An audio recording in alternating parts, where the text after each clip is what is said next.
It was great, and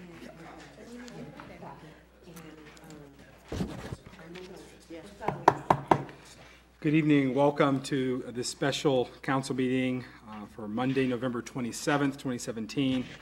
If you have a phone or an electronic device, I'd ask you to place it on silent. I call this meeting to order, and we will begin with a moment of silence.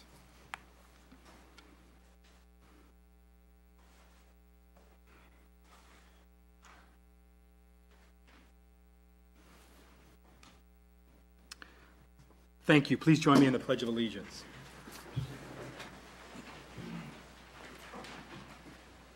I pledge allegiance to the flag of the United States of America and to the republic for which it stands, one nation, under God, indivisible, with liberty and justice for all.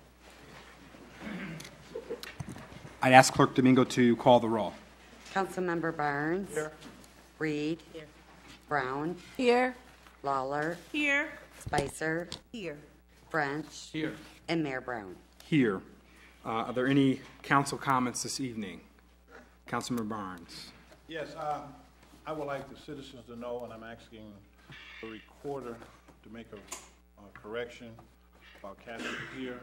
A couple weeks ago, we took a vote on dispensaries of marijuana in the city of Albion. The recorder accidentally quoted stating that I voted to deny marijuana dispensaries.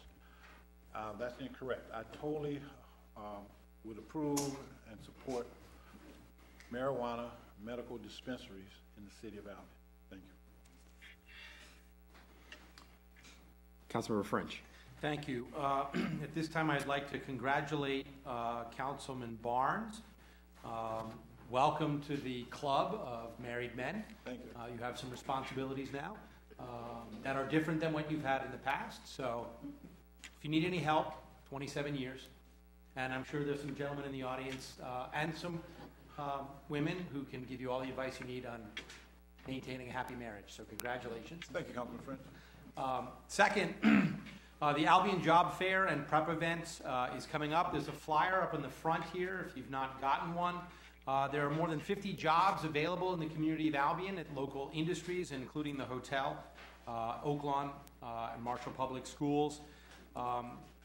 In order for you to get a ticket to the job fair to be interviewed by these companies, you need to go to a preparation event. There is an event tomorrow from 1 to 3 p.m. at the Snyder Community Center on Cooper Street. There's also one on the 6th of December at the Ludington Center, also from 1 to 3. That's at 101 North Superior Street. And then on the day of the event, which is December 14th, at the Opportunity High School from 1 to 3, there's a preparation event from 11 until 2. At these events, you can build your resume, practice your job interview skills, and receive some one-on-one advice. If you're interested, please contact the Albion Economic Development Corporation at 629-3926. So it's coming up, another event tomorrow, and then next week and the week after. So I'd encourage anybody who's looking for a new opportunity to seek it out. Thank you. Should we mention the bag, Granger leaf pickup thing? If you'd like. The last, do you want to do that? The last Granger leaf pickup. Oh, I can do that. Yeah, so basically there was a resident reached out to one of the council members and the manager checked on it. The last pickup for leaves by Granger, the vendor we use for single hauler, is Wednesday the 29th of November.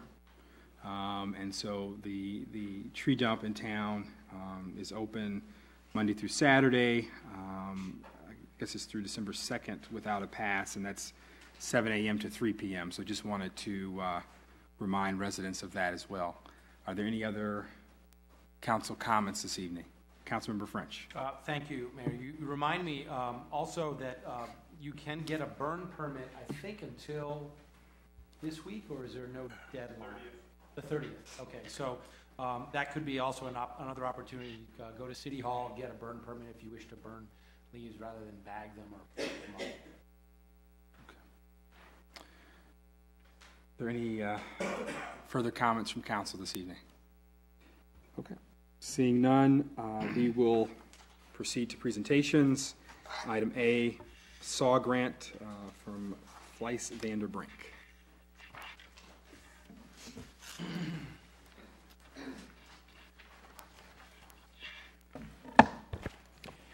Thank you, Mayor Brown. Good evening, everyone. If you don't remember, my name is Jeff Wingard from Fleiss Vanderbrink, and it's hard to believe, but it's been 3 years, but we're nearing the end of our SAW grant project with you folks. I have some of my team members with me this evening. In the corner running the laptop is Tyler Sicubby. Tyler was very instrumental in crunching a lot of this data, information that we've gathered for you folks and running it through our software program. I have Alan Gelderloos. Alan was in charge of everything down at the wastewater treatment plant and the pump stations in your system.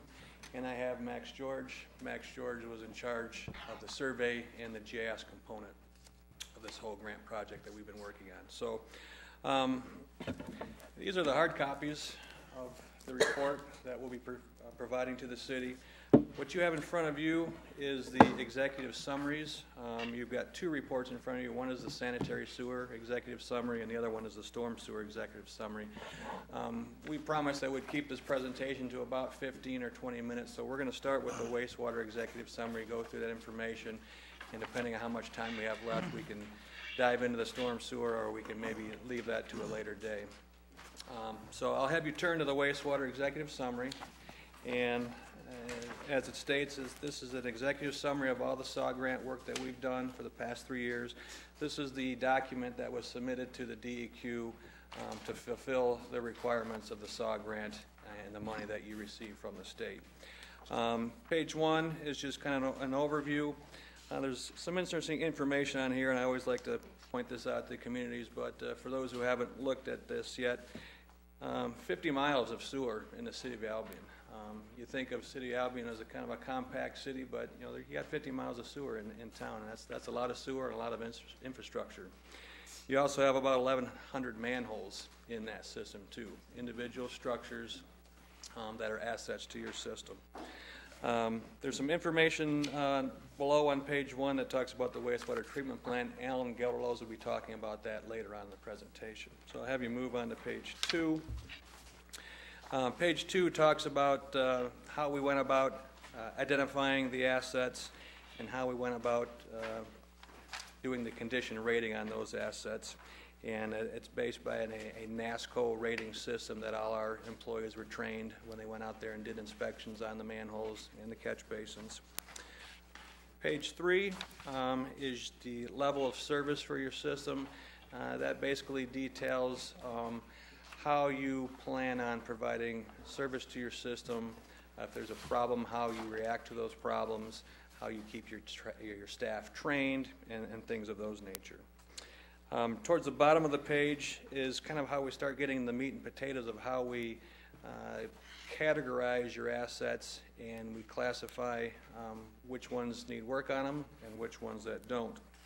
If we move on to page 4, you'll see a 3x3 matrix towards the bottom of the page. And there's two axes. One is the consequence of failure, meaning if that asset were to fail, what's going to be the consequence. The other is the likelihood of failure. You take those two components and you have a 3x3 matrix. So if you have something that's a high consequence of failure and a high likelihood of failure, that's going to put you in the upper right-hand corner in the red box. Red is bad. You don't want to be in the red box.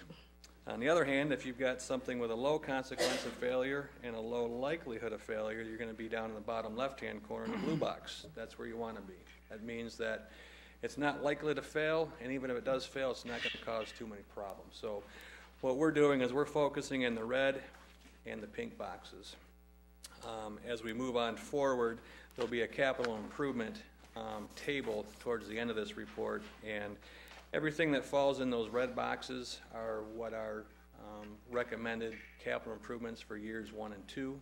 They're the highest criticality that need to be addressed as soon as possible. And then the items that will fall in the pink boxes fall in the 3 to 5 year capital improvement plan. Everything beyond that in the orange and the green, those get pushed out in the 6 to 20 year capital plan. So if you look on this first box, that covers your gravity pipes and your force mains. And you look at it, and you really only have 11 high likelihood of failure, high consequence of failure. That's not too bad for a system your size. You move on to the next page, top of page 5. Those are your manholes. You've got 79 in the high consequence, high likelihood of failure, but again, your system overall has about 1,200 manholes. So percentage-wise, it's not too bad, but you know, there's work to be done in the system. The bottom 3x3 matrix talks about the assets of the plant, and I'm going to have Alan talk about those here in a little bit. If we want to back up to the first 3x3 matrix, the ones with the pipes, you'll see on these two screens right here, this is the GIS that we prepared as part of the SAW grant. It's a geographical information system. It has everything you ever wanted to know about your sanitary sewer system and your storm sewer system is in this GIS system. This is the city's GIS. It's yours moving forward to add on and to update as needed. This is provided to all city staff that's interested, and we're currently doing training on how to run this GIS program. So Tyler's going to pull up one of the pipes that falls in the top red box of the likelihood of failure and criticality of failure. So right now I am on Michigan Avenue between 27 Mile Road and Elliott Road. And these X's mark the defects that were found during televising. The larger the X, the more severe the defect. So this pipe has a large purple X, which means the pipe's deformed, and a large green X, which it's broken.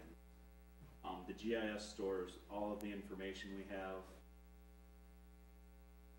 on this pipe, and then we've attached all of the televising data, which includes the PDF reports, which the deformation and broken part is at 174 feet along the video. So I can pull up the video itself. And then I can zoom along. This is just going up the sanitary sewer pipe. I go to 174 feet. We'll see the defect coming up. You're now at 171. So I pause the video. This is clay pipe, and you can see some pretty major fracturing and the pipe starting to deform. So this is a case where at any moment this pipe could collapse. It might not be tomorrow, it might not be for a couple of years, but eventually this defect is only going to get worse unless it's addressed. So this is an example of an extreme pipe that needs to be fixed in your capital improvement. And then moving on to that second matrix we were looking at, to the manholes, there were 79 manholes. Tyler's going to pull up just an example of one of the manholes that fall in that box, just so you can get an idea of what we're talking about as far as the severity of the defect. So this is along Edward Street, just north of, I think this is Lake Street. Near the river. Probably Barnes, right? And that Barnes, it's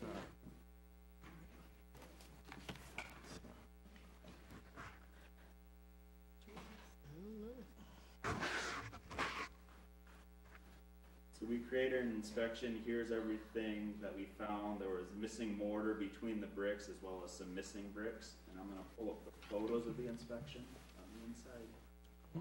And you can see in the bottom of this manhole, there's just a bunch of bricks that have fallen out of the wall. The whole manhole itself is starting to sink in the road. It's a pothole. Yeah, it's starting to become a pothole and collapse. So this is one of the extreme pipe or extreme manholes that needs to be replaced. Would you have any sense of like when that when this was constructed, how old this infrastructure? The only thing that we have is based on the records that you folks have here at the city. So we took all of the existing plans and records that you had. We scanned those into, and those are also linked to this GIS. So all we were able to do is take dates off those drawings. There was certainly not a complete set of the entire city, but everything that we had available to us is linked to this based on age and potential useful life of that asset. So when you look at, let's say, the brick construction of that, I know usually now it's like a one-piece concrete. Precast concrete structure, right? So this is predating. Yeah, after the brick, they did block structures. Okay. And then after the block structure, they did precast concrete. Okay. So this is, going back probably 3 generations of construction type. Councilmember Brown, Councilmember French. Thank you, Mayor. Could you repeat, you said Edwards, and what was the second street? Probably Water. Is Edwards just north of Water Street. American Legion. Yeah. Water Street? Thank you. Councilmember French. So 79 manhole covers that are critically in need of help. I know that in front of my house many years ago, the way that manhole was repaired was that they basically closed it. They filled it in and put in a 4-inch pipe that they could drop a camera into if they needed to. Is that the new normal for manholes, since we no longer have men crawling into manhole covers anymore? Well, we still do. It is a confined space issue where you have to have the proper equipment to do that. But there are times where you need to be able to get equipment down in there to clean and jet rod and potentially do camera work in the future. So that wouldn't be the standard to, quote, abandon the structure and just do a smaller riser. Okay. That would not be standard. Okay. Okay, thank you. And again, we're back on the bottom of page 5. That last 3x3 matrix, Alan will go over that as part of the wastewater treatment plant. I'll move on to the top of page 6, and that is the table of the proposed capital improvements for the gravity system and the manholes. And you'll see in years, and these are years 1, 2, 3, 4, 5 for the 5-year capital improvement. For the first 2 years, which were the items in the top corner, about $200,000 per year. And then years 3, 4, and 5 were about $600 to $650 on those. Again, these types of repairs are most likely going to be in conjunction with a whole street rebuild. So you definitely want to cross-reference, what needs to be done priority-wise with other needs, say like water mains that might need to be replaced, or even the condition of the surface of the street up on top, and gather all the information as you make decisions moving forward on what streets to do. That takes care of the gravity portion and the manhole portion. I'll turn it over to Alan to talk about things down at the plant. Yeah, thank you. What I wanted to do was first talk about the 2 handouts that you have. One of them gives an overview of the wastewater treatment plant. It looks like this one here. I'll just give you a quick overview of what the processes are at the plant, the wastewater treatment plant that cleans the wastewater. We've talked about a few of those with the primary clarifiers, but I just want to give you an overview here of the plant is on the west side of the city, and that's where all the pipes lead to, all the wastewater pipes lead to. The first thing that's at the wastewater treatment plant is a pump station that lifts the water up out of the ground to the treatment plant. It then goes through some preliminary treatment like grinders that grind the waste. It's not shown on there, but that's in the pump station. Then it goes to primary clarifiers where the heavy solids settle out, and the cleaner water moves on to the aeration tanks where there are microorganisms that chew up the organic matter in the wastewater and really get it clean. After it goes through secondary clarifiers, those microorganisms drop out, and you're basically left with pretty clear water. But there still are some harmful organisms in the wastewater, so it comes down to a chlorine contact tank. That's where chlorine is added, gaseous chlorine is added to the water to disinfect it, and then there's another chemical that dechlorinates the water before it goes out to the Kalamazoo River. Then there is sludge that settles out in those clarifiers, and that's routed over to the digesters that digest that waste and reduce the amount of waste that you have to get rid of, and that waste goes up to the biosolids storage tanks, and that's where the contractor comes in then and eventually takes that out, sucks out those tanks, and can actually apply it to farm fields. So it is a beneficial product at that point. So that's the overview. You see a couple of facts on the left side. The initial portion was constructed in 1957. That's the pump station, the primary clarifiers, and the digesters were constructed in 1957. The secondary treatment facility, the aeration tanks and secondary clarifiers were constructed in 1978. And then the biosolid storage was added in the 1990s. And the capacity... So is that the biosolid storage tanks, so those are kind of just large, almost like septic, not exactly, but yeah, it's they're just tanks in the ground. Yeah. Rectangular tanks in the ground, just to store the biosolids for up to 180 days or more, just so the plant has some place to put it. The contractor's coming out and applies the solids during the spring or fall. Okay. So with the, this is one of the largest assets you've got here in the city. You've got a lot of assets out there. We did a condition assessment of those assets, and just to go to the next handout there, which shows a picture of the digesters. And this is, the digesters are in one of the, this is the handout that I'm talking about right now with the condition assessment findings. We went through all of the assets that you see that we talked about. But you can see here the digesters. This is the primary digester, the first one that the sludge goes to. There's aluminum sheeting covering the brick facade in 2 locations where the brick has simply fallen off the surface of the digester. And then the other interesting photo on the right, that's a barrel of debris. They might call it something different in the wastewater industry, but we'll just call it debris for tonight. And there were 90 barrels of this debris that were taken out of this digester, which is not normal to have this kind of debris in a digester. It's getting through the headworks. There's a grinder at the head of the plant that's functioning, but it's not functioning well.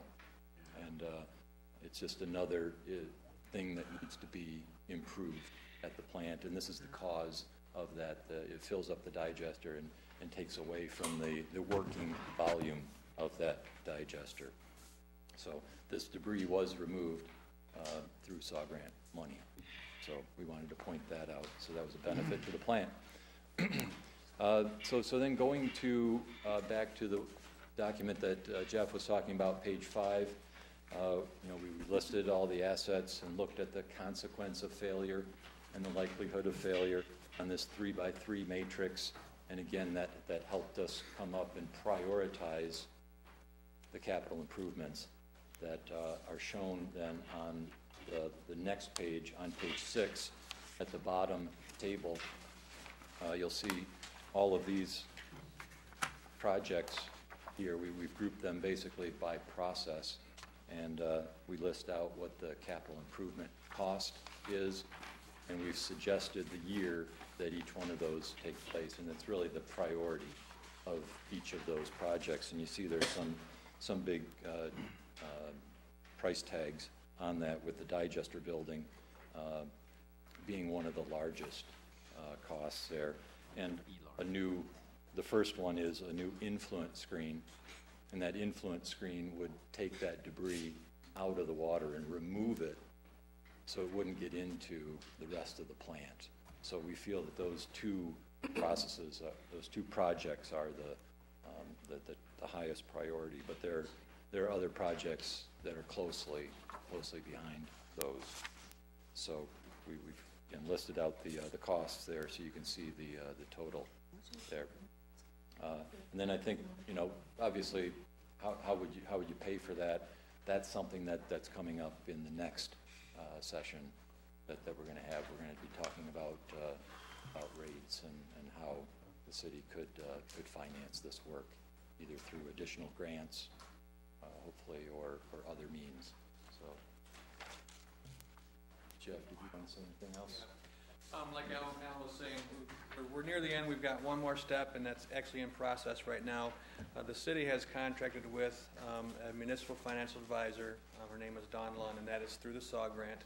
And Dawn is actually right now have that at a draft stage where I'm going to be setting up a meeting with Cheryl and Jim and Tom Mead to go over those draft findings of the rate study, which incorporates all of these proposed capital improvement projects, and then start moving some shells around, moving some projects around to see how those manipulate, change rates, change is what you might be able to do, what you can't do, and then kind of go through an iterative process to come to a point where everyone's comfortable with where we have to go with rates. Would we have to borrow? Wouldn't we have to borrow? That sort of thing. So we've got one more step. It's kind of a crucial step, but I'm hoping to be back in front of council maybe in 4 weeks to have that information to present to you folks. Okay. Thank you. Are there any questions from council this evening following the presentation? Okay. Thank you all very much. All right. Thank you. Thank you. We will be around for the rest of the meeting, so afterwards, if anyone wants to talk and see some more GIS, we'll be available to do that. Thank you. To answer your question, Mayor Brown, 1910. Can you? Yeah, just for The manhole in question, Okay. 1910. Wow. Yeah, so it's vintage. Wow. Yeah. We will move on now to public comment.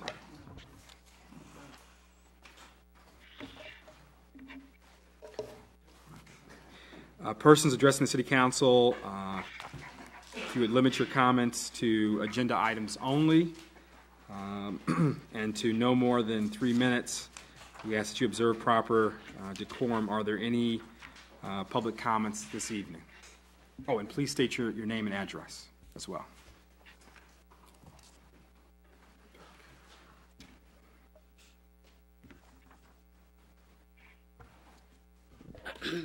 My name is Renee Miller, and my address is 205 East Watson, apartment 27. Good evening, council. I had 2 concerns, but because it's agenda items only, I'll address this one, and then in the next segment I'll address my other concern. Back at the meeting where Manager Mitchell, where you put in your resignation, I was at that meeting.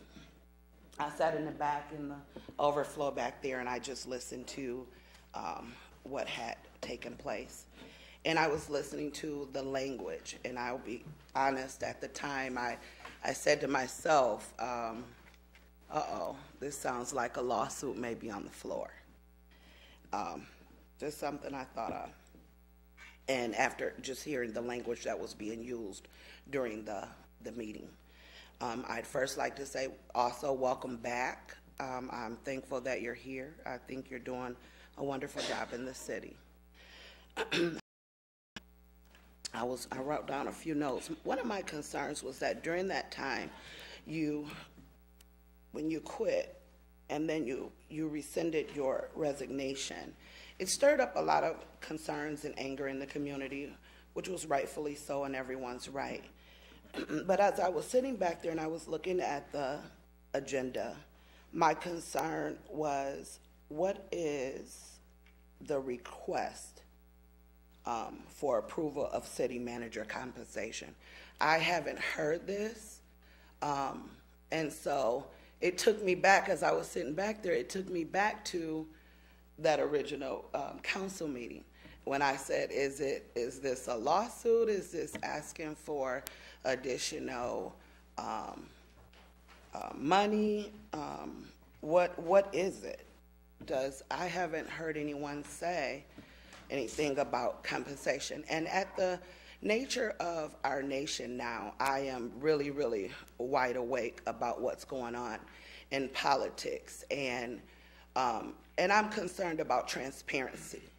I would like to see it, whatever we're doing in whatever level of government, whether it's at the city level, the state level, the national level, that I see transparency, and that the citizens, you all are, you're elected to represent citizens, and citizens have a right to know what is going on.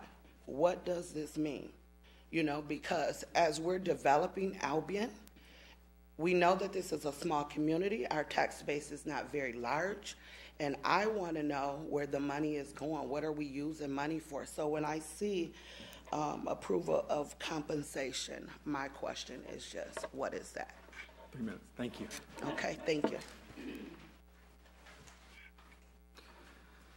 Are there any further public comments this evening on agenda items?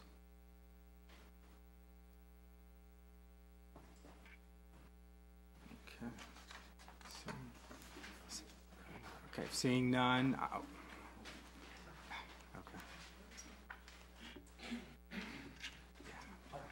Hi, Marcus Trammell, 707 North Berrien Street.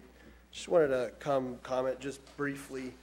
I had seen on the agenda the sort of contract at the agenda item D, contract with Scott Smith regarding, I know who Scott Smith is, an attorney who specializes in municipal law. And I had asked this question. I do watch and follow, not in town always, but I do watch and follow the agenda. And, you know, I felt like it's important to say, being able to be in town and be at the meeting tonight is, you know, a number of years ago, I moved back to this community to get involved, to be active, because we had a council that essentially no one ran against each other for multiple elections in a row.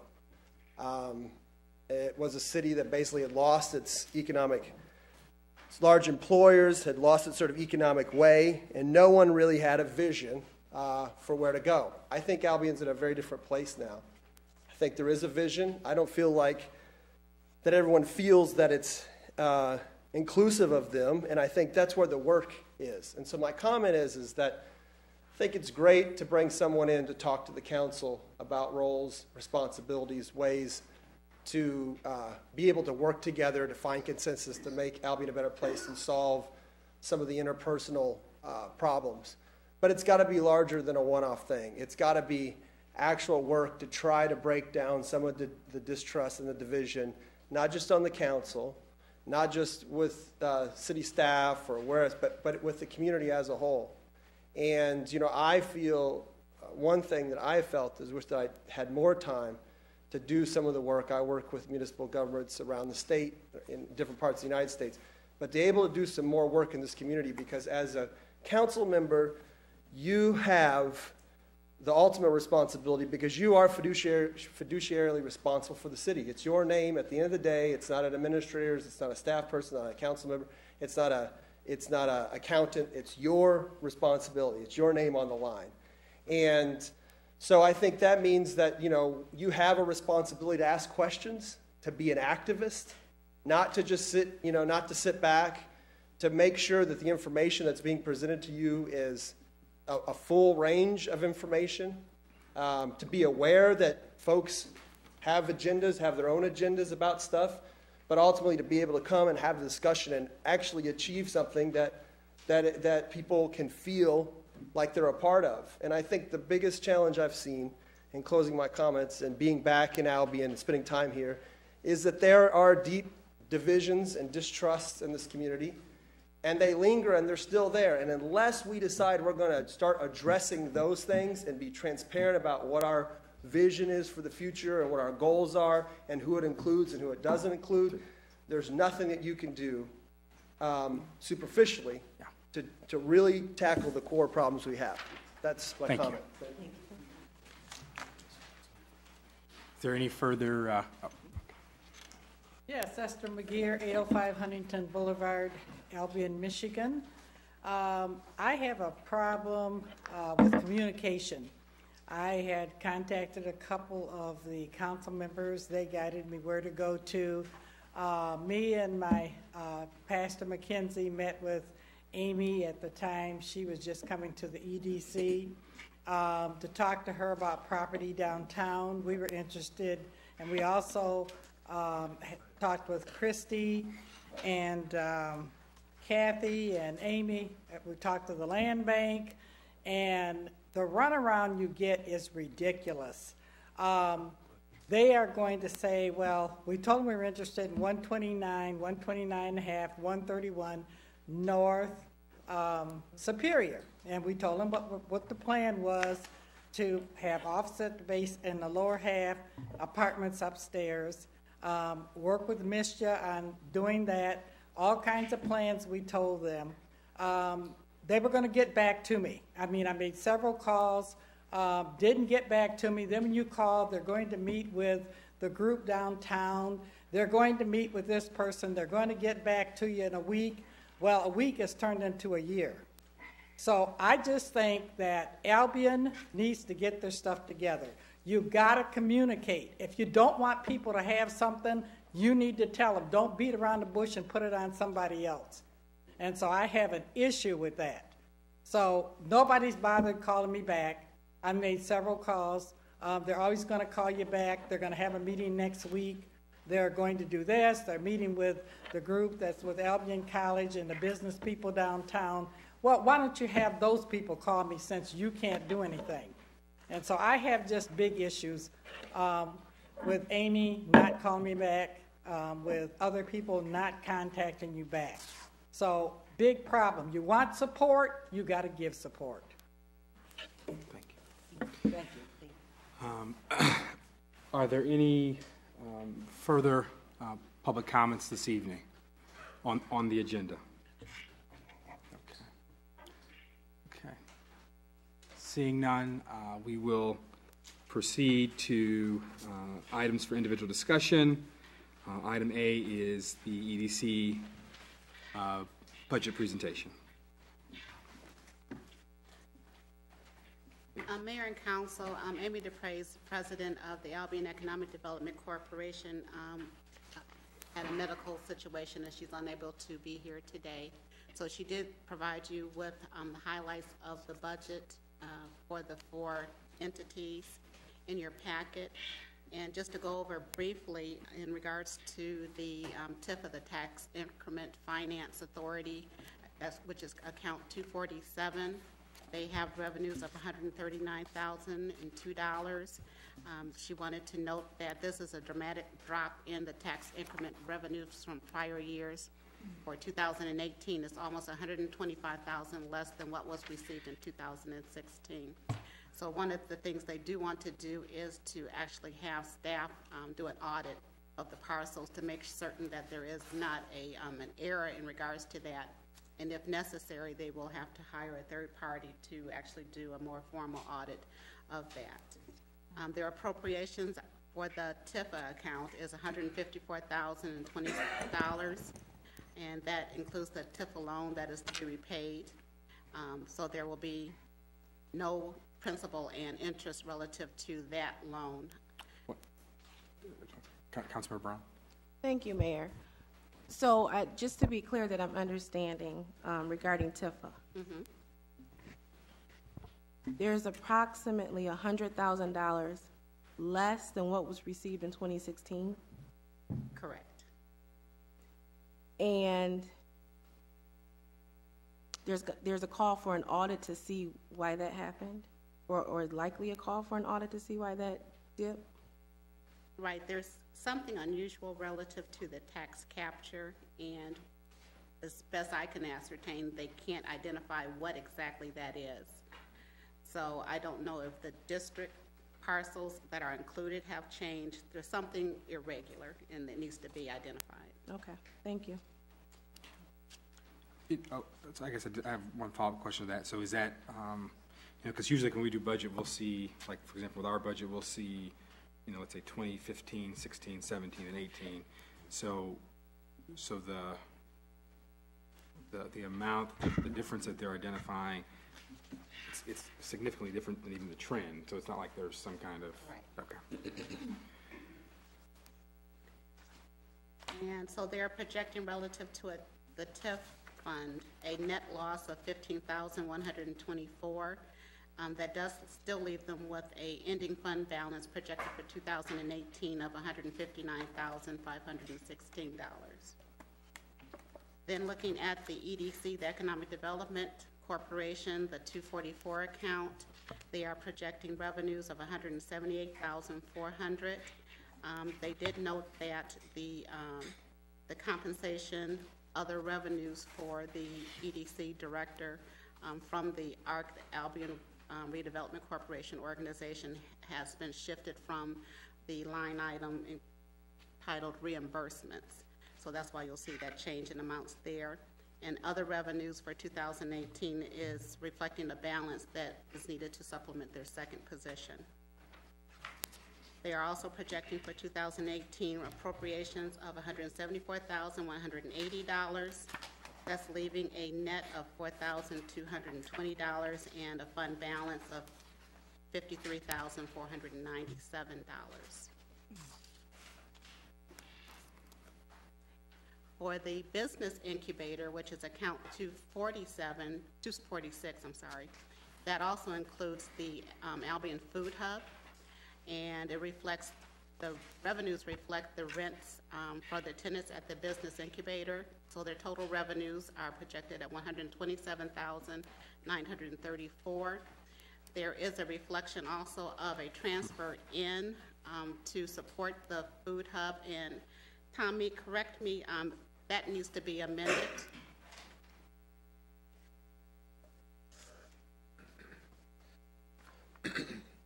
Correct. Tom Mead, Finance Department. When Amy sent the numbers over, she didn't have quite enough transfer in to cover. If you'll notice, the fund balance is actually negative when you get to the end of the year, and that was one of the adjustments. She called and talked to me on the phone, and that's one thing we're going to adjust. So the transfer from TIFA to the incubator fund will be probably about $9,000 or so higher to cover that. Thank you. Then they're looking at appropriations of $127,727 for the business incubator fund. The expenses for the business incubator are mostly reimbursed or covered by the tenant through their lease payments in those agreements. They are looking at a net of $207, and as Mr. Mead had indicated, there is an additional transfer that's going to be required to address the fund's loss that is anticipated. On the revolving loan fund, which is indicated as RLF, account 296, they are looking at revenues of $4,095, and that's primarily generated from interest. Appropriations of $1,626, which is a proration of the staff time, and a net of $2,469, leaving a fund balance of $690,460. And if you recall, that fund is primarily to support new businesses or existing businesses that are creating jobs. However, they should have been unsuccessful in obtaining standard financing. So I don't know if you had any additional questions in regards to the EDC funds. Well, a couple things. So the reference to the dip in TIFA revenue, and TIFA's tax increment finance authority. So basically, I should say in the city's industrial park, the businesses out there, the property taxes that they pay that would normally go to the city are diverted to TIFA to enable the EDC and the city really to do kind of some economic development work. So that, just want to explain what the TIFA is. But Amy did note that part of that in the memo was because I guess the library is exempted from, I guess under maybe new tax law in the state, their mills are not being collected, and then there was a company that missed a filing deadline. Right. but then, like you said, there's still the audit issue there. It would have been helpful to have Amy here, because one of the things that, and maybe we can ask her to attend Monday's meeting, but one of the concerns that I have is an agreement that was entered into maybe like December of 2016 between ARC and the EDC board.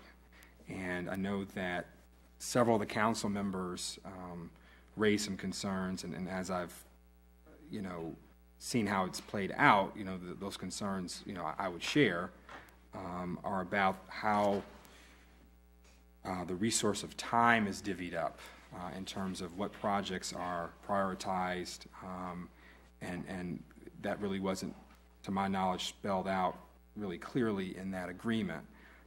So, maybe now is not the time to discuss that, but that's something that I'd hope that Amy would be here, because I think that when you wear two hats with no distinction between when you're working, what time is developed to or given to the nonprofit versus what time is given to, I guess, the public side of the job. I think that raises some concerns. So the other question was,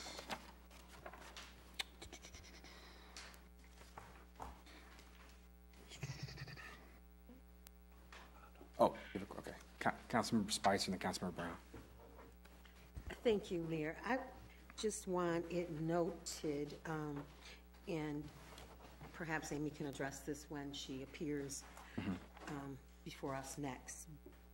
With regard to the revenue and the staff time spending on the audit, and I just want to find out if they have an expectation of how much time would be required for that, because I was thinking that if we're going to have, for staff would spend like 6 months on this, and then they later determine that a third-party audit is necessary. I'm thinking perhaps that could be figured out sooner than later. Okay. So I just want to make that note, as well as I'd like to also find out, has there been any efforts, thought given to adding a supermarket to Albion? I know that is a concern for many of the citizens in the community to have. Point over. Go ahead, I'm sorry, please go on. For many of the residents of Albion to have an additional place to shop and spend their money. And I don't know if someone mentioned that to Amy, and I don't know what her reply was, but I'd like for her to address that if that's possible. If there's what efforts, if any, have been made, and possibly getting an additional supermarket here in town for shopping. Thank you. Councilmember Brown. Thank you, Mayor. So I'm just going to basically ask that we reach out to Amy to see when she can appear at a meeting for questions. One of the questions I have is I don't know the status of her contract with ARC, or where that whole thing stands, or. 1 second. We're gonna pause the meeting, and can you please get that? Yeah. I just got, I'm telling you, I'm turning it down and it's not acting right. So, Mayor, I just asked for Amy for us to reach out and see if she could come to answer some council questions. Okay. So, basically, what I guess I can clarify that. What's happening right now is the city has several kind of subdivisions that handle particular work. In previous sessions, we've discussed budgets relative to privilege. Okay, thank you. We've discussed the budget for the general operating fund for the city, and for example, funds that are relative to the presentation tonight, the water fund and more kind of specific funds. And what we're talking about tonight is basically Economic Development Corporation. And the EDC is basically 3 boards in one. It's a Brownfield Redevelopment Authority, which is basically a city entity that kind of manages grant funding for dealing with former industrial sites that we get grants for to evaluate and to clean up. There's the TIFA, which is out in the industrial park, which we use to, we take the property taxes from that and we use that for economic development. And then there's the Economic Development Corporation, which is a third board, and they're all combined here in Albion. And historically, we have, as the city has faced financial situations, that's been reflected with in the EDC staffing to the point where, I guess, with the previous president, there was probably like 2 people on staff, really. And now that the EDC is operating the food hub, which is next to Subway on East Erie there, and then also through, I guess, influx of money through ARC, we've been able to, and different grant funding, we've been able to kind of build up the staff there. But I'm not going to go on long, but I guess, like I said, my main concern is that that is a publicly funded role, and so I think that we need to clarify, with the EDC board or council, or whatever,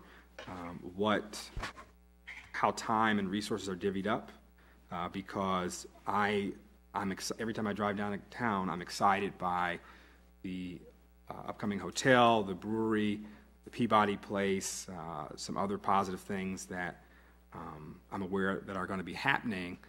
But then I also know that when I go and I talk to residents, their concerns are also, and like I'm glad that we're doing the job training, job fair thing, but there's a concern about employment, there's a concern about really Albion in a certain way being a food desert, right? There's one grocery store, and so I think that those are the things that I'm hearing from residents, and so I want to make sure that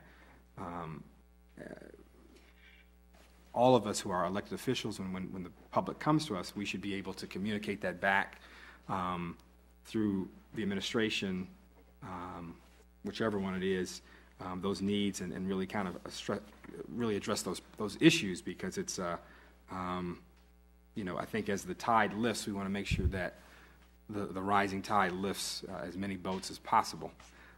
So I would agree with Councilmember Spicer and Brown that at her earliest convenience, I'd like to have that discussion with the Economic Development Corporation president. Councilmember Barnes. I just had a couple procedural questions, and I just want to know, we're talking about the EDC budget, and some of you have moved off into attraction of businesses, trying to talk about bringing different entities in here, food stores. You got into talking about administrative issues of employees. That's not the agenda item, and I'm just trying to be as proper as I can. The agenda item, EDC budget, in all fairness to Amy, we should just look at the numbers that she has. The report stated that there may be a need for an audit, which is a budget issue. We moved into areas that are not agenda item. She's not here. I don't think that we should be moving into that area, and we should stay poignant with the agenda. Fund 244, 247, 296, 246, not administrative and attracting of business. Thank you. Councilmember Brown and Spicer. Thank you, Mayor. With all due respect, one of the budgeted items is salaries and wages. Part of the EDC director's salary is paid by the city and with residents' tax funds. So I think it's fair game to ask how time is divvied up and which priorities are which. Councilmember Spicer. Thank you, Mayor. I think Councilwoman Brown basically stated one of my concerns, and thank you for that. I was going to say something similar, but you covered it. nicely. My additional comment is that I did indicate that I would like the EDC president, Amy Dupree's, to when she came and to have a conversation about the supermarket. I think if that's not something that, you know, we can, we're not going to address it here. I'd like for her, she would probably watch this, or someone will go back and communicate to her what I stated, or I can basically share with her. I'm just giving her a heads up. That's something that I'm concerned about, and I think it's well within my right to ask her about it. I just want to go on record in saying that. Thank you. Thank you. So one of the things, I'll have a comment and say, like I said, we don't want to belabor this, but I have to agree with Councilmember Brown and Spicer on this.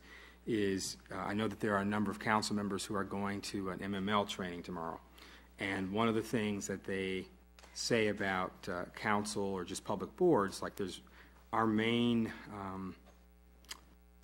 the main ways in which we act are kind of in goal setting, policy making, and prioritizing things in budgets.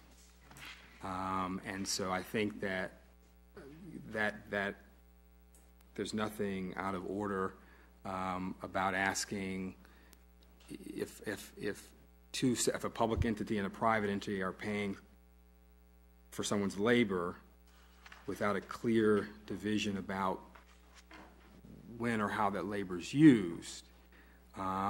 We, as the fiduciary agents for the public side, I think that's fair, and I guess that's what I think citizens would request that we do, is to ask those kinds of questions. So, you know, I know that, you know, there are further things I say, but I I prefer that Amy be here and we can have that conversation. But are there any other comments from council? Councilmember Barnes. The Robert rules are clear. I'm going to state this. Asking a question if I'm going to bring Junior Barnes grocery store to Albion is not a budget item, and I'll leave it at that. Councilmember French, and then Councilmember Reed. And we just, Yeah, he was Councilmember French. I know we're not actually taking action, but can I ask that we move on? If there are no questions relative to the budget, can we move on? Thank you. Did you have a comment? I was just going to say, if we could, as Sonia said, Councilwoman Brown said, request that maybe Amy at a later date come and see us and move on. Yeah, okay. Thank you. We will move on to item B, request approval, city manager compensation. So moved. Support. So what's the, there was nothing in the packet, so I didn't hear you. Who's going to speak to that? Who's going to speak to it? I'll speak to it. Okay. I'm asking this council and this body to support Dr. Cheryl Mitchell's request for what we generally call a raise, financial compensation, to her contract. I would support that by saying that Dr. Mitchell has been with the city of Albion 3 years, which completes the national average for longevity as a city manager in our nation. Dr. Mitchell has been under 2 contracts. At this point, she is 1.5% of those contracts. She has, Dr. Mitchell's evaluation scores have averaged 94% by both city councils.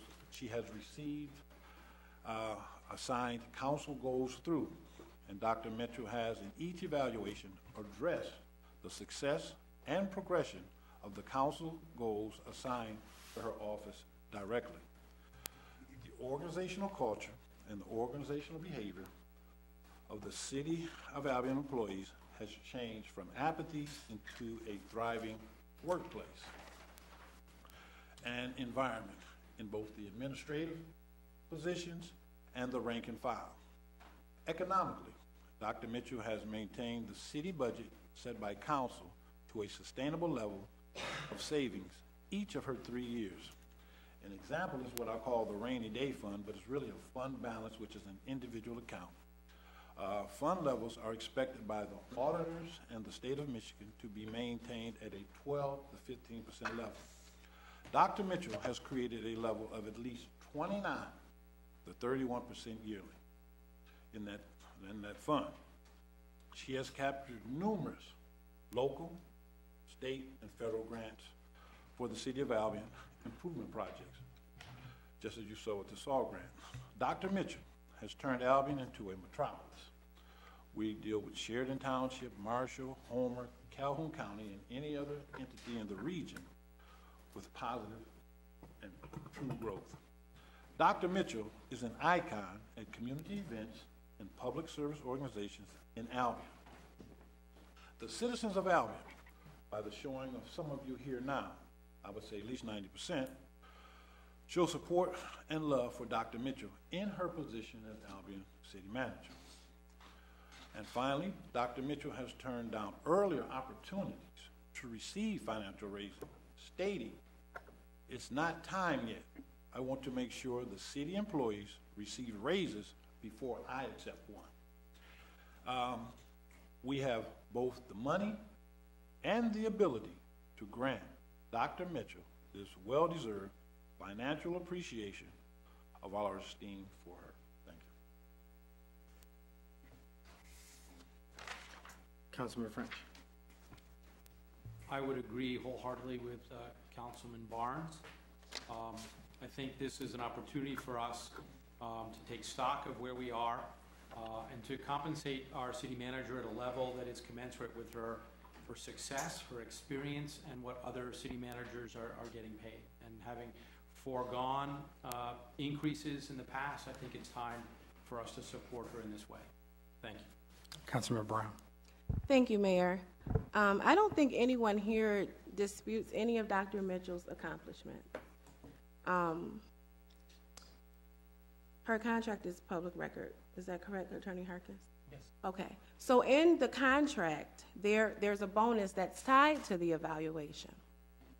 So I know Councilmember Barnes mentioned the evaluation scores for over the past couple years. And in that contract, there is a bonus tied to that Dr. Mitchell will receive. What we're talking about now is beyond that. And I would hope that we would wait on considering this because, number one, contract negotiations are less than a year away for the city manager position anyway. It does not make sense to me at this time to open the contract to negotiate a pay increase when we're less than a year away from doing that. Another point that I'd like to raise is that one of the reasons we discussed bringing in an attorney, specifically Scott Smith, is because Attorney Harkness is in an awkward position, and I understand that. And we have an agenda item later to approve a contract with Attorney Smith, so I would hope that we wouldn't jump to make a decision on this until we've at least talked to Attorney Scott Smith. And again, I just want to reiterate that there is a bonus tied to the evaluation. And what we're talking about now is above that, and it just doesn't make sense to me to open the contract at this time. Thank you. Any further council comments? Okay. So I have another. I was going to. If anybody else Yeah, I was going to say something.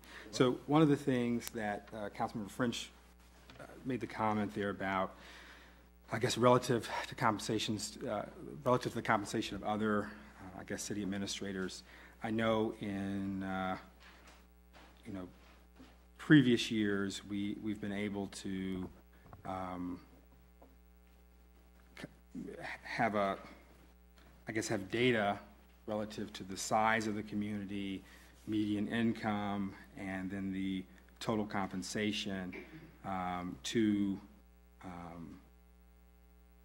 city managers in other cities, because there are some cities that, let's say, might be smaller than Albion, but they're more affluent, right? The property values are higher, so they're working with more when it comes to budget.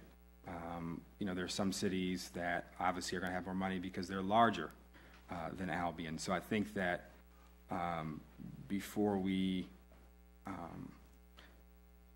try to, you know, make comparisons, I think it's helpful to have some data about what managers are making in other communities. How is that relative to their, you know, general operating fund, to the size of the community? And I think that that's been, to my knowledge, that's been the way that we have done here before we've made those decisions. And to my knowledge, we have not done that in this case. And then I'm not really clear, as a second thing, how much we're being asked to increase it by, because I didn't hear that in the motion. So,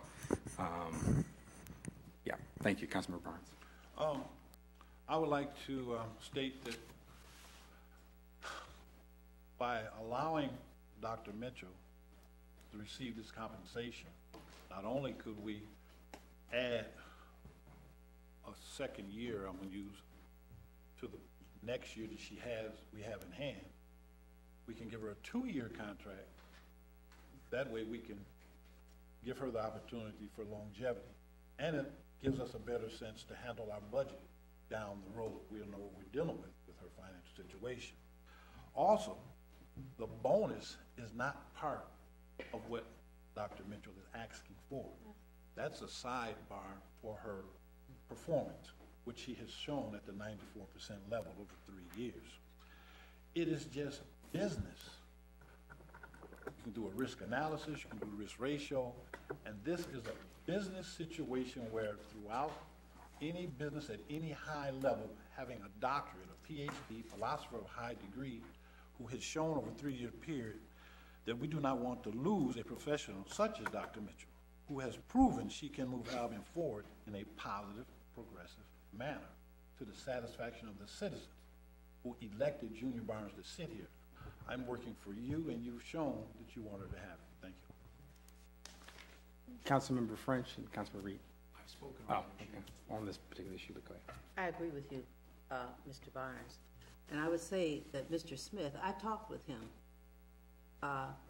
went back 3 or 4 weeks ago, and he is only coming to help us determine where we're supposed to be as far as who does what and when. He is not here to do anything other than that. He works with governance. But as far as Mrs. Mitchell, she has really helped this city out. I mean, she has moved us forward and continues to. There's times when you know, if you got a question or something, she doesn't mind talking to you about it. I think she does her job up and above what she deserves to have. So I would agree with that. Councilmember French and then Councilmember Brown. Thank you. In the executive session, a number was presented. We all know what that number is. And I would ask City Manager Mitchell if it's all right that I share that number. That's fine. Okay, we can't share it. Well, here's the reality. I mean, here's the reality of what needs to happen. There was a conversation held in closed session. You shouldn't discuss what was in closed session. If Manager Mitchell wants to, or the maker of, or somebody on council wants to propose a number for that compensation, that is acceptable, but you shouldn't discuss what was discussed in closed session. She said it's cool. Can we vote? Councilmember. I would like to modify the resolution. Request approval of city manager compensation increase of $12,000 per year. I would second that. Support. Okay. So one of the discussion, one of the things that I'll point to is that when we do evaluations, we set, when we negotiate contracts, we set salary, we set step increases, opportunities for bonuses, and as was mentioned earlier, that's tied to the evaluations, okay? But I think that what's being discussed, I think right now, manager's salary is $96,000. Correct. Right. And so we're basically talking, over $100,000. And we have not discussed or reviewed any data relative to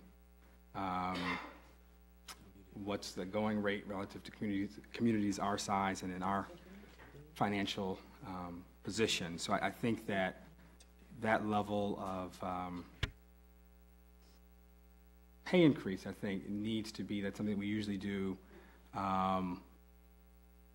when it comes to contract negotiation. And so I prefer that we do that. So, Councilmember French. So I guess a better question for me would be to ask, what is the value of our city manager to the city of Albion? That the compensation in other communities can be considered irrelevant if we think the value of our city manager is this new salary level. And so that's the question we're asking. There was a huge outcry of support for our city manager a couple meetings ago in October. I think that our city recognizes the value of our city manager, and I'm just asking that we compensate her appropriately based on how the value that we as a community place upon our city manager. That's all. Councilmember Brown. Thank you, Mayor. So again, I just want to be clear that this compensation is separate from the evaluation. It's not tied into the evaluation. So let's be clear. And I also want to make the point that I take representing my constituents very seriously. And I saw the public support for Dr. Mitchell. That public support was tied into a resignation. And I, for one, am happy that she rescinded that resignation, along with many other community members. However, when you talk about compensation, we're talking about increasing pay in the middle of a contract that's not up yet for another less than a year. So to imply that in order to, show how much we appreciate Dr. Mitchell, I understand money talks, but at the same time, our constituents didn't know about this raise. So the support was in show of a resignation that people didn't want to see, including me. But now we're talking about increasing compensation and reopening a contract that is totally separate, that the community had no knowledge was going on. And again, I ask that we don't make a rush decision on this tonight. We can always revisit it, because I'm sure people are watching now, and I'm sure this is going to be run in the paper, and people will have a chance to voice how they feel. Bonus tied to an evaluation versus reopening a contract and increasing compensation. Thank you. It's Councilmember Reed and Councilmember Barnes. It is my understanding from the conversation that we had before that Mrs. Mitchell said that she was not going to be asking for more money when this contract ended and the next one came in. Is she discussing? What? Okay. Yeah, I just want to make sure we know. Yeah. Maybe I would suggest doing this a different way, Ms. Reed. Why don't you ask that as a question to the manager as opposed to receiving? I just asked you if I could do that. Right. Okay, Mrs. Mitchell. Yes.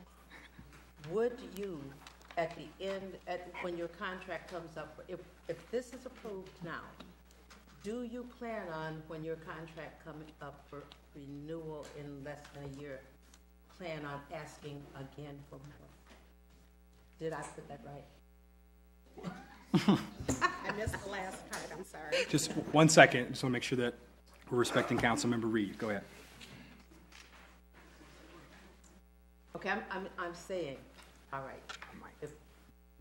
Your mic.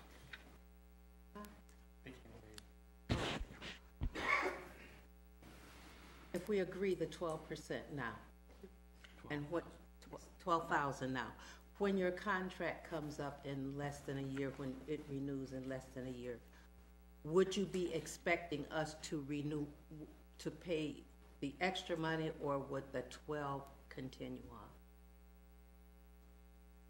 still not understanding. Are you referring to the bonus or what? I'm sorry, The contract. The- I'm assuming what you're asking is, would she ask for another increase? Yes, would you ask yes. for another increase, or would the 12,000 be what you're asking? I guess to answer your question, I don't anticipate asking for anything in addition, and it would depend on what we negotiate in terms of the terms of the new agreement, should there be one. But if I might, in response to some of the questions and concerns that were raised, and Mayor Brown is correct, last year there was a salary comparison with other like-sized communities. But one thing I do want to note is that Marshall, the city of Marshall in particular, their compensation is probably within that general range. Also, the EDC director's salary is comparable. So to keep in mind, when I came here, I did not have any experience previously as a city manager, and I think I have demonstrated that I have the skills and experience at this point. So I think there are things to take into consideration. One is that in my contract is language that specifically states that we can renegotiate my salary following an evaluation. So that is the clause that is being exercised at this moment. And that, as was stated, is separate from the bonus that was also included in my contract. I believe that I have brought great value to this community in that I have brought over $1.2 million in grant and other funding that you would not have otherwise had. So asking for 1% I don't think is unreasonable relative to the compensation, because if nothing else, just in terms of grant administration, has been a significant increase in my workload. It's one thing to say that I'm doing some great things. It's another thing to recognize that this requires time and effort, and rightfully, I believe, compensation relative to my performance, which far exceeds my original job description. So that's what's before you, and it's up to you if you find value in that or not. I think one of the things, okay, so then Councilmember Barnes and the mayor, and then Councilmember Spicer. I'm asking this council to truly take a look at the precedent that's going on. This is an act of justification. The evaluation is part of the history of her value to the city of Albion. As she stated, the skills that she's put into play, the experience she's put into play, and I didn't know if I could even bring in that language that she brought in, because we had discussed opening this before, and I twice asked her to take a raise, and she refused. To see that the other employees were compensated, and that shows great integrity. That shows that she cared about them more than she did about her own money. A lot of this came about because I was unhappy that the EDC director, who was under the Albion umbrella, Cheryl is at the top directing the city. She's at a lower tier, making more money than Cheryl. I just got that right brain that where A, B, C, D goes in order. I felt that Cheryl should be the top paid person. And now with the things that she has done, I'm asking this council to truly consider the raise, because we have the money and we have the ability to put it in play. And we can also ask her for a 2-year raise, so we would have her for 3 years. Her value would be with the city. Thank you. So I have a comment, then Councilmember Spicer. So one of the things the council approved a number of city goals earlier this year, and we basically staggered them for kind of short-term, moderate-term, long-term goals. And so to me, like I said, I've worked with since I've been on the council, I've worked with 3 managers, and I will not deny that that Dr. Mitchell has been, out of the ones I've worked with, has shown the most initiative and insight and work ethic and just inventiveness when it comes to her role. I think that, on the other hand, I think that, as it's been mentioned from the citizens and from council, is that we we're the, let's say the buck stops here, right? So in this system, residents elect us, they voice concerns to us. I think that I would agree with Councilmember Brown that this has been like a truncated, shortened process. And so one of the things that I would say is that my feeling is that when we make kind of larger salary increases, that we tie that with some kind of goal or some kind of outcome, not just to do that, right? Because basically the goals that we have set are not really, we haven't really fully gotten through them. And then the contract is up within a year, so in less than a year, because it'll be September of 2018. So to me, it's more of a concern about using taxpayer dollars wisely, and it's a concern about doing our due diligence before we expend that money. And then it's also an issue of, you know, I would take issue with or disagree with the comparison between the salaries, because in the EDC example, I think what's going on is there's actually another entity contributing to that salary. And so in this case, it's full taxpayer money out of operating funds. So I think we have to compare apples to apples, oranges to oranges, and make sure that we're doing things based on actual data, because I would think that even with Marshall, I would think that their operating fund or tax base, whatever, is probably more than Albion's. So, when you look at the census numbers, the last census in 2010, Albion was 8,618 people, roughly. And I think Marshall's population was smaller, but if you look at property values of houses, which basically that's where the revenue comes from, the values might be higher. So, we have to, there's nuance in everything that we have to look at before we make decisions. Councilmember Spicer. Thank you, Mayor. I certainly, and I don't think anyone on council discounts and denies the Dr. Mitchell's value and her worth to this city and this council. And we certainly know that, and are well aware that, how her staff feels about her. They've made it clear to us pretty much, every conversation that topic arises, they speak very highly of her. However, I'm just wondering, I know that there's a figure being thrown around of, is it 12? Dr. Mitchell indicated that that figure was negotiable. I mean, it was something that, oh, I'm sorry. I'm sorry. I thought that. Just for a point of order. So we will. Not a point of order against you, but just want to explain. So basically, all our meetings are open except a very small segment of meetings per state law that are closed session, and so whatever's discussed in closed session, we can't really communicate in public. So if I'm butting into council members' comments, is to kind of guard against that. But okay, Colin. I was just going to offer a suggestion to council, just for purposes of maybe facilitating and expediting the conversation here. It sounds to me like there's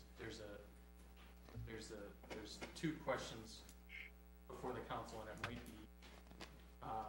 it might be easier to move forward if maybe you bifurcated it into question A: does the council want to provide the manager with additional compensation? And then question B: what is that number going to be? Would you yield? Is that fine? Okay. The other question I think is, and the other concern I have is with the quickness of this. If there are other things that council members would like to negotiate with the manager about, we haven't had a chance to do that really. So if there's other language in the contract that we'd like to provide suggestions on, I'd like to do it as a whole and not say, okay, we're going to increase salary by $12,000 to, that would bump it up to maybe like $108,000, but not have discussions about other things. Councilmember Brown and French. Oh, thank you, Mayor. So my question was, with the $12,000 that was mentioned in the motion, and with the current salary of our city manager, what's the percentage of the salary increase that's on the table?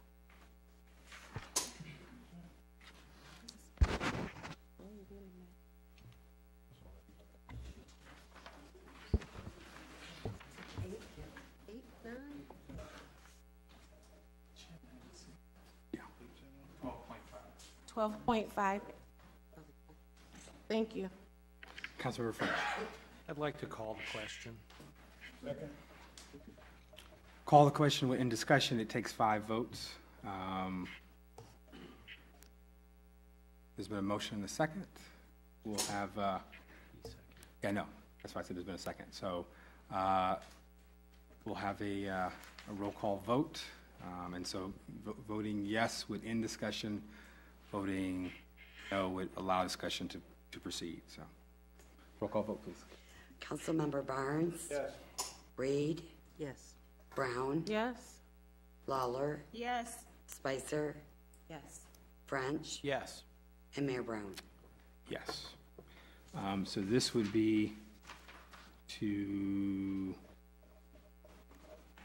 approve the $12,000. Correct? Yeah. That is correct. Okay. Roll call vote? Councilmember Reed? Is this for the approval of it? Yes. Yes. Brown? No. Lawler? No. Spicer? No. French? Yes. Barnes? And Mayor Brown? No.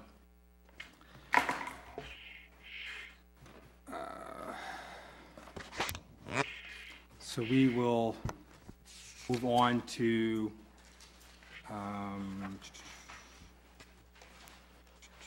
item C, discussion approval changes, additions to the 2018 budget.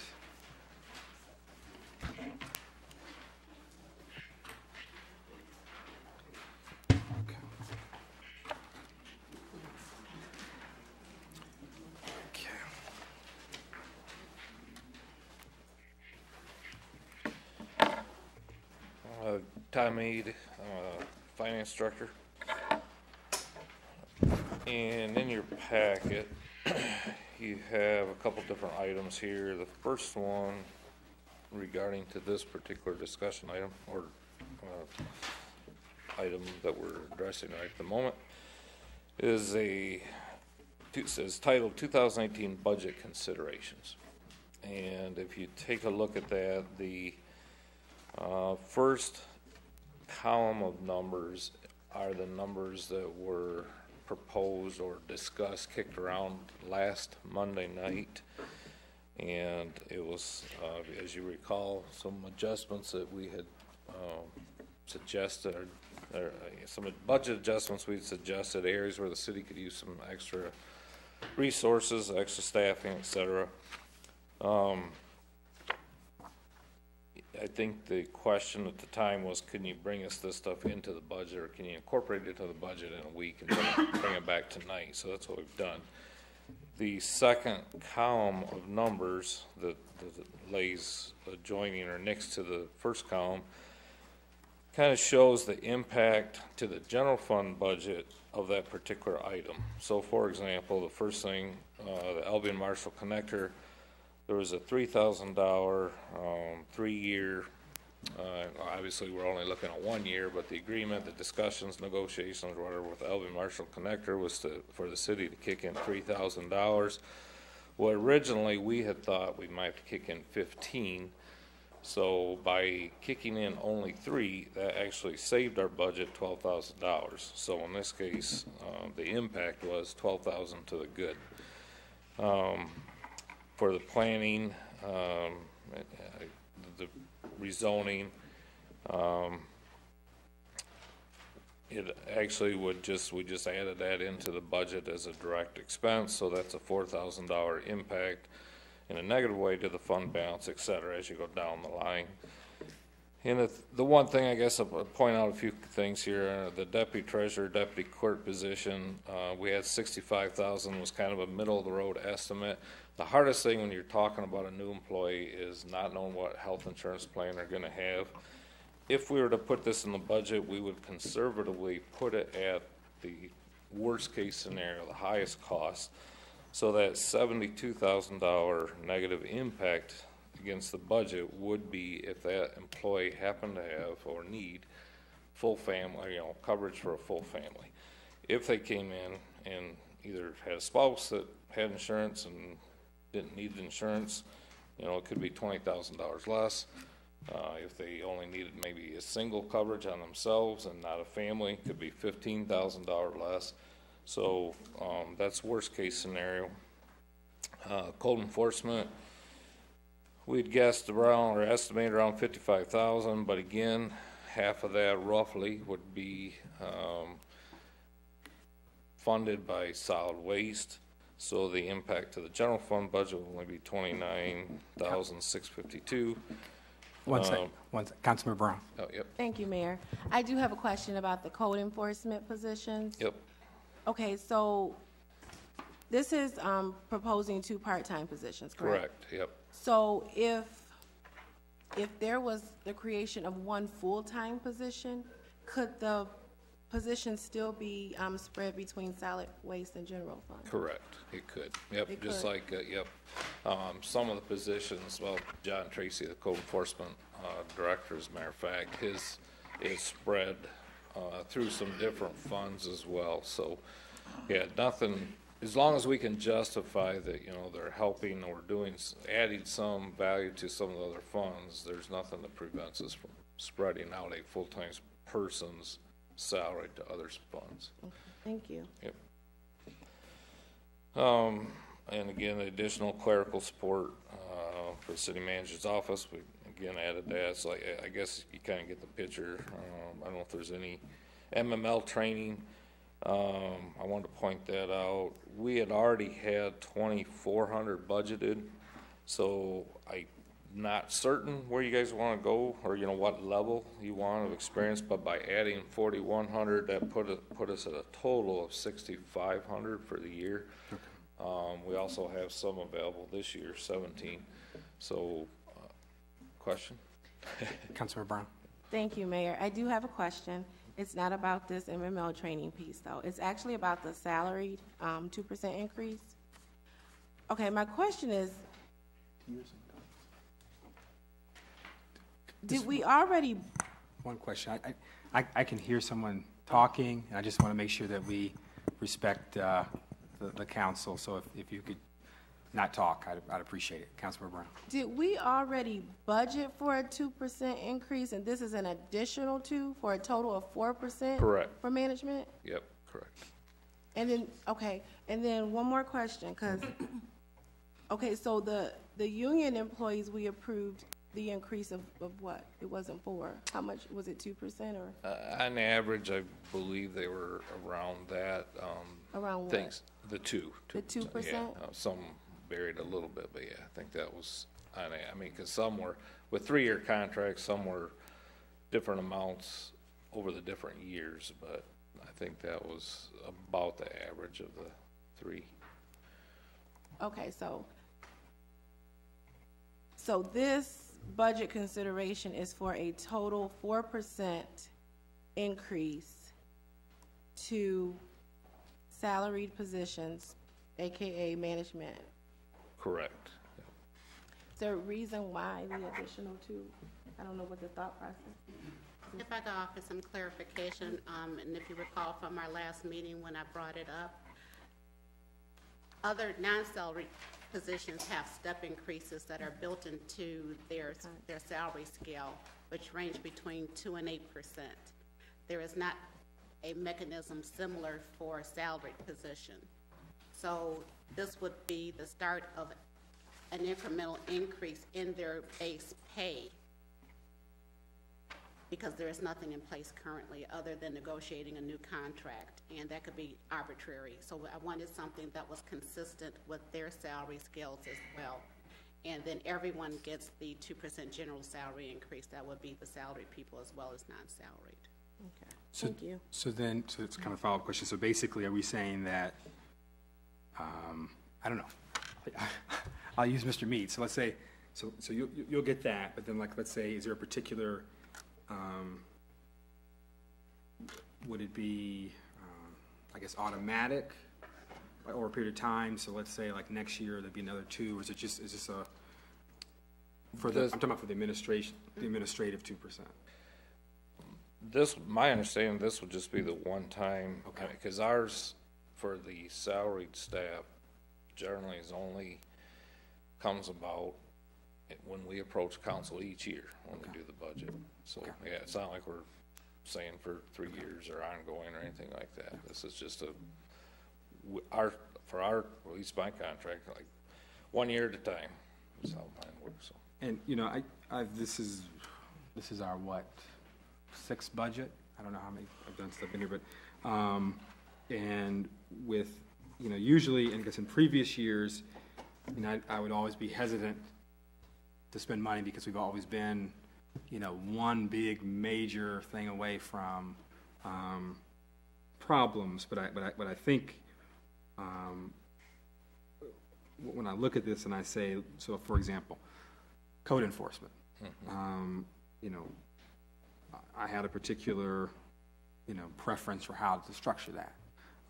But in this case, what I'm hoping is, I'm compromising and saying, if the manager's recommending it and Mr. Tracy thinks it's going to work, let's try it.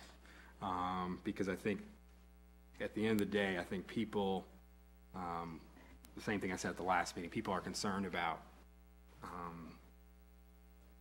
code being enforced and neighbors not keeping their houses up. So I think that, you could go down the line here, whether it's the clerk, whether it's the manager's office, whether it's code enforcement, definitely MML training. I'm open to see how it turns out and works, because I think that, Albion, as we mentioned earlier tonight, Albion is moving forward, so hopefully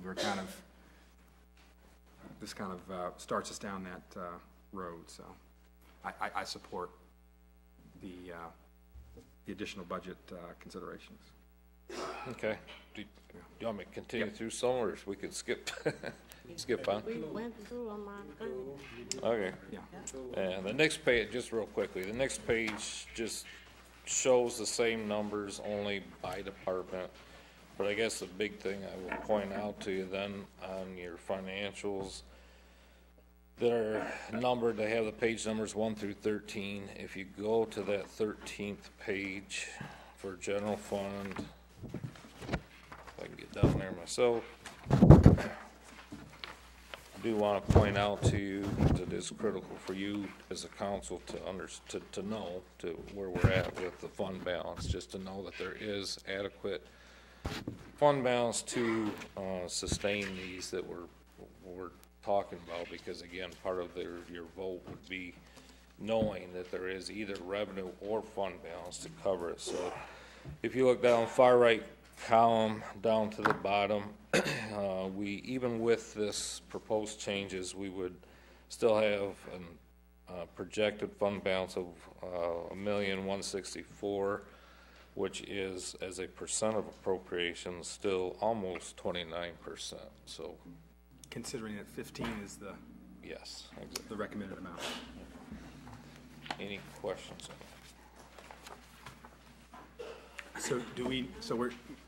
So just for your procedure, we don't need to vote or anything. You're just going to include it in the budget.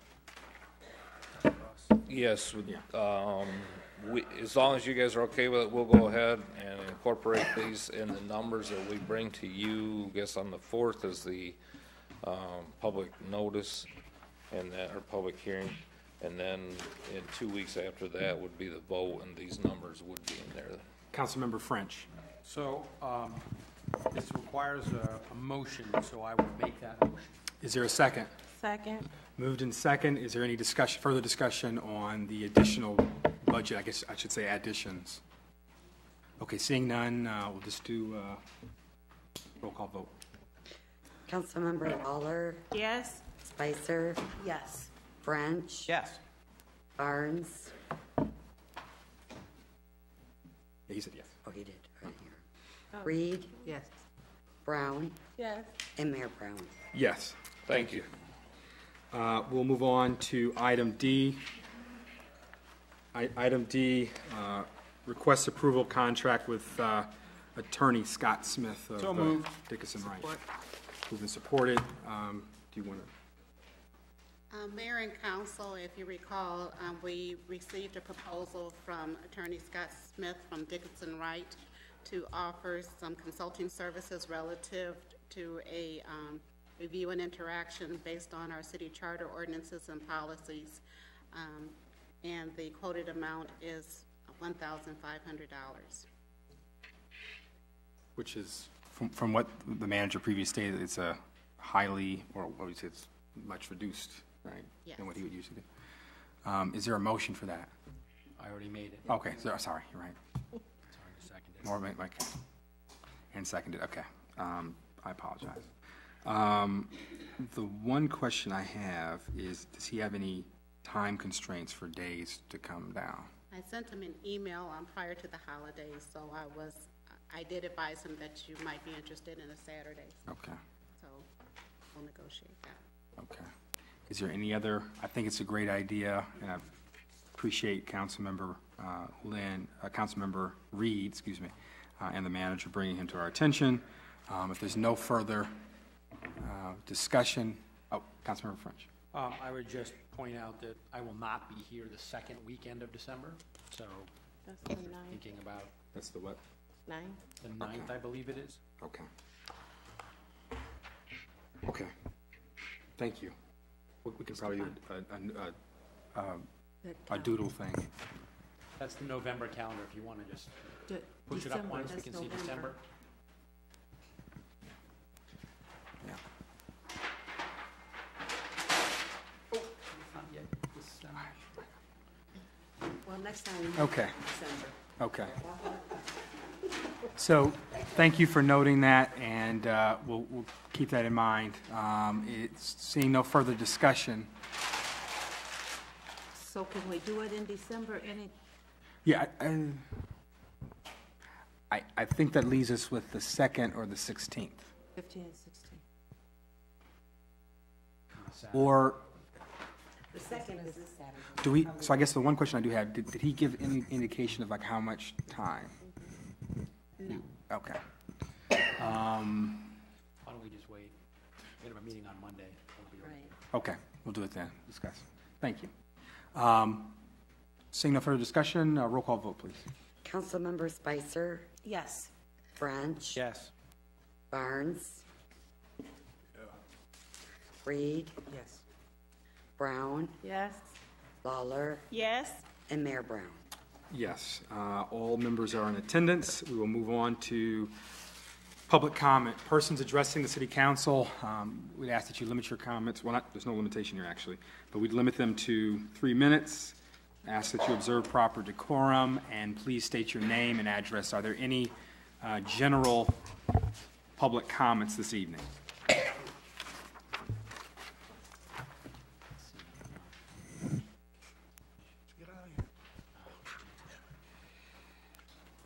Mark Lelly, 422 Elizabeth Street.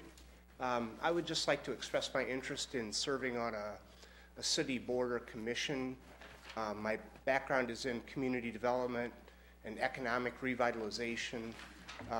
Also have a lot of experience with local food issues, including helping excuse me, communities bring grocery stores to their community. The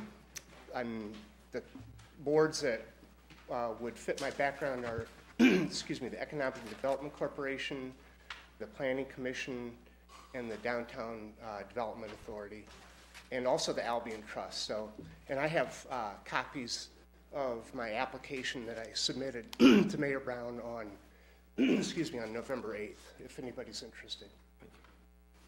Thank you.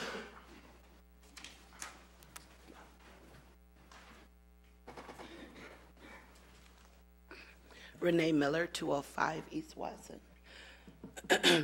Again, as I stated, I had a comment. And my second comment was in regards to the development of Albion, of downtown.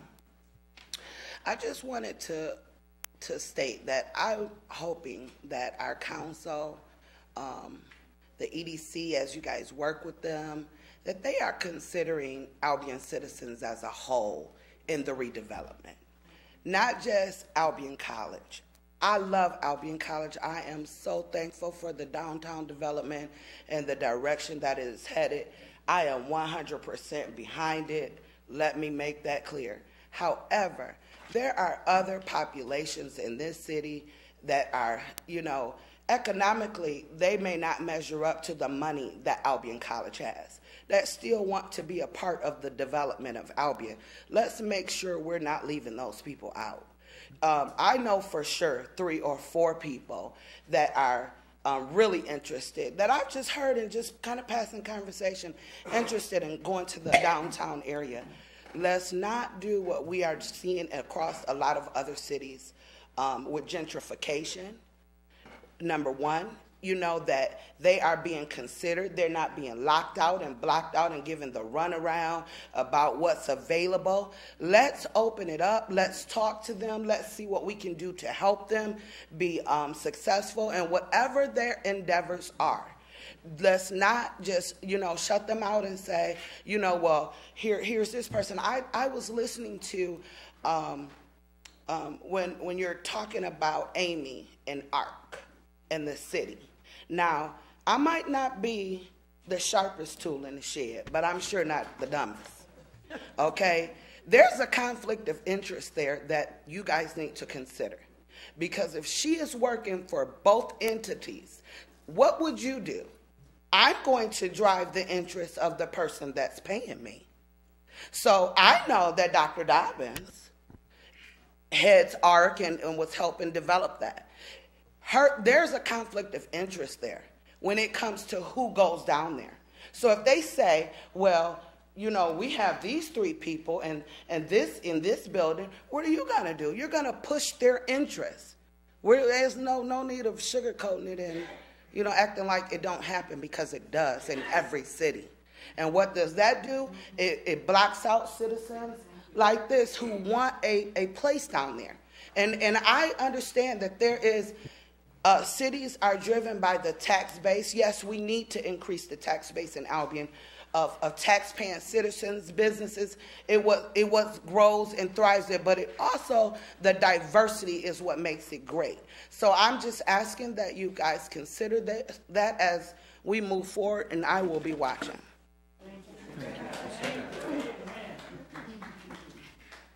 If there's any further... Oh. Just one comment. Brenda Davis, 1229 Highland, and I just want to piggyback a little bit, because you're improving so many areas. Like the closer you get to Albion College and it comes to Superior Street, you got the fancy street lights, the beautiful street curves and all this stuff. And on Highland, you can't even tell your street signs. There's so many streets that their signs aren't even painted. So you try to direct them to your house, and they're lost in the shuffle trying to figure out where they're going. So we need to try to spread it around, because I'm a taxpayer, and I want to see some use of my money. Yeah. And still, yes, and I don't have anything against Albion College. I love Albion College, but I pay taxes too, and I'd like to be recognized. And that one pothole is just 2 streets over, Naomi. Your parents lived on that street. So, let's do better. Thank you.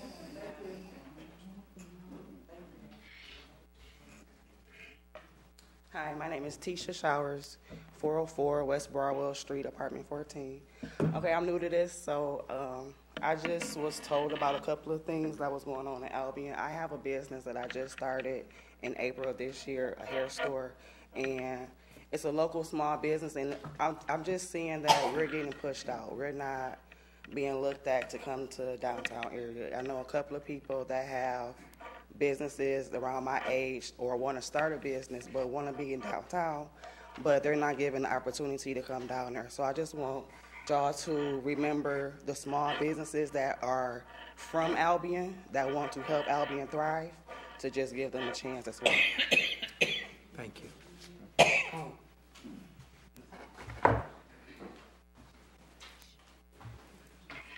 Temple Stovall, 507 Borough Street.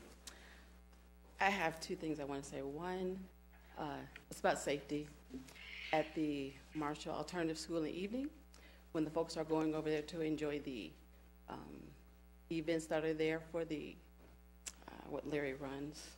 Rec department. The rec department, yes. It's dark and it's unsafe for everybody going in. After 5, there's no lights coming on, and I don't know who to contact about that, but we have kids coming in, we have seniors coming in, and there's no light out there. But I do know we have light posts out there, so that's the first thing. Second thing is, thank you for this meeting tonight. And thank you for the discussion. Thank you, Dr. Mitchell, for speaking up and stating what you had a desire for and letting us know the value of what you brought to our city. We're all appreciative. Thank you. Thank you, council members, for speaking your mind on what you felt she deserved. Thank you, Brown, for saying it's not quite time for negotiations, and for you stating that there's a clause in your contract. Thank you, because as citizens, we don't know that. Thank you for allowing your representatives time to think through this move, so that if you renew your contract in 2 years, we have a better system in place where your raises will come along with your bonuses. Thank you, but most of all, thank you for the time to think it through and not make rush decisions, but that given the time, there's a what belongs to you, and the compensation that belongs to you will come to you in its time.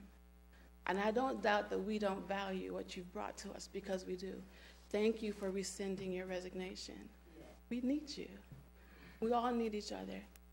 And when we hear each other and listen to each other, we can get along much better. That's it, and thank you for the lights at the Albion High School. Thank you. Are there any further public comments this evening in general? Okay. Seeing none. Councilmember, Spicer. Okay, well, like I said, there's no other public comments. We'll move on to motion to adjourn. Motion to adjourn. Moved. Is there a second? Second. Moved and second. All those in favor say yes. Yes. Opposed, no. Thank you. This meeting's adjourned.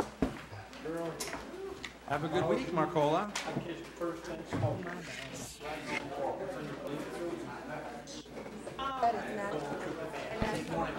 That is not, I don't feel like I didn't even know. I didn't know until yesterday. They showed her how they did it.